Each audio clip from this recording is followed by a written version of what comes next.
মর্যাদাপূর্ণ ভবিষ্যৎ, নারীরা পাবে নিরাপত্তা ও সমান অধিকার, উন্নয়ন হবে মানবিক ও টেকসই। কিন্তু প্রশ্ন হলো, এই স্বপ্ন কি আপনি বাস্তব হবে? উত্তর হলো না। এই স্বপ্ন বাস্তবায়নের প্রথম ধাপ হলো ভিত্তিতে হা ভোট দেওয়া।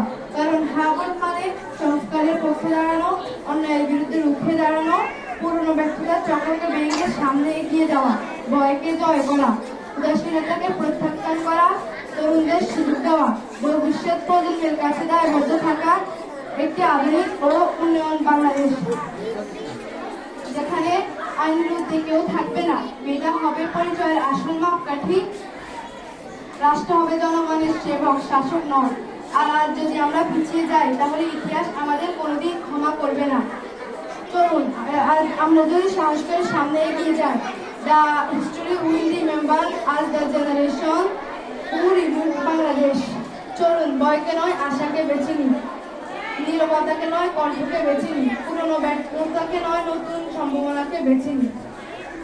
ভোট বদলে দিতে পারে একটি প্রজন্মের ভাগ্য। চলুন ইতিহাসের সঠিক পথে দাঁড়াই।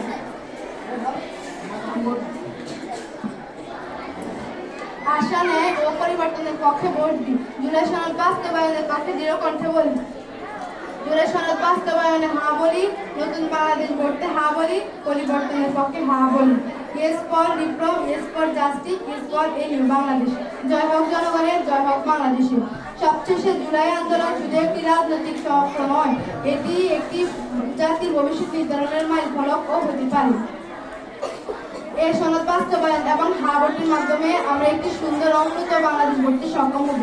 আমাদের উদ্দেশ্যে থাকা উচিত একটি সুন্দর সমাজ তৈরি করা, যেখানে প্রত্যেকটি নাগরিকের অধিকার থাকবে সুরক্ষিত এবং প্রত্যেকটি নাগরিক তার স্বপ্ন পূরণ করতে পারবে।